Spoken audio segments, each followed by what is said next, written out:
Hello, mathematicians.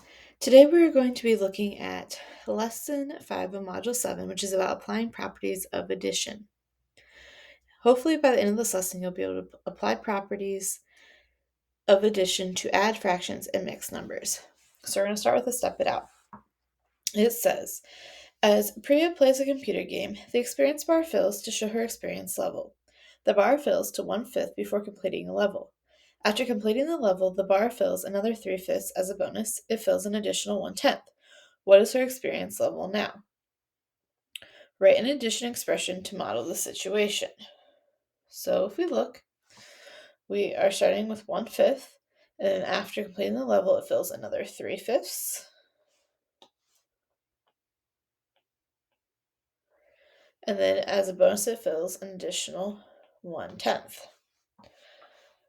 Then it says, based on the expression you wrote in part A, how can you use the commutative property of addition, the associative property of addition, or both properties to help you find the sum? Well, the commutative property tells me that I can change the order. An associative property tells me I can change the grouping. So I can use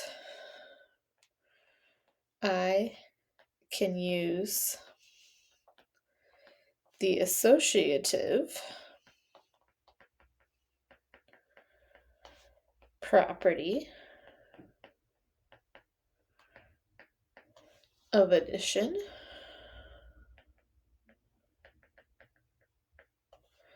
to group the fractions with like denominators.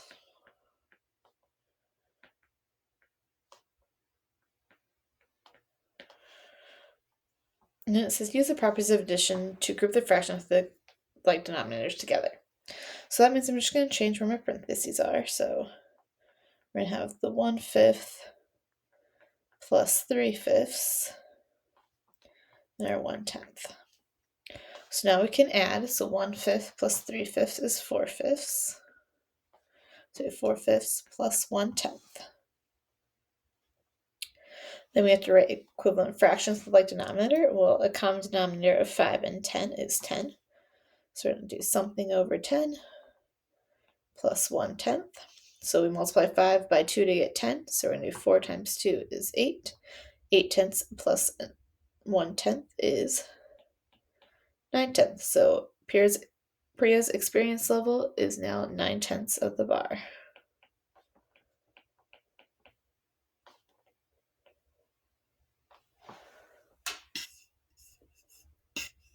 And we're going to go to the next page.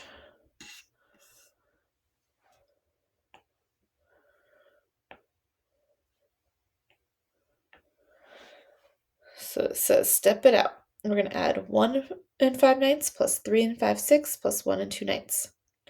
So we're going to start by using the commutative property of addition to put the fractions of the same denominator next to each other, because that means we're changing the order. So we're going to do 1 and 5/9 plus 1 and 2/9 plus 3 and 5/6.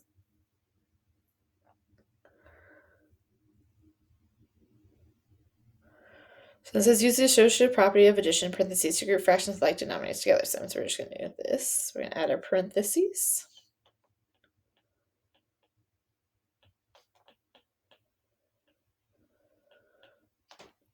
So it says add the terms located inside the parentheses. So we're going to have 2 and 7/9 plus 3 and 5/6. Then it says write equivalent fractions with like denominators. We're going to have 2 and something plus 3 and something. Now I know a common denominator between 9 and 6 is 18. If I didn't know that, I could list out my multiples. I multiply 9 by 2 to get 18. So 7 times 2 is 14.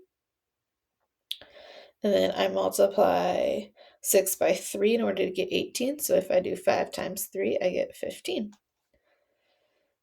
And then I can add. So 2 plus 3 is 5. 14 plus 15 is 29/18. And I can simplify that That's 29 divided by 18. 18 goes into that one time. When we subtract, we get 11. So that means we're going to do 5 plus 1, which is 6. And then we have 11 left over. So 6 and 11/18. And that is all for today's lesson. Hopefully you can now apply the properties of addition to add fractions and mixed numbers. And remember, in order to be a math person, all you have to do is be a person and do math.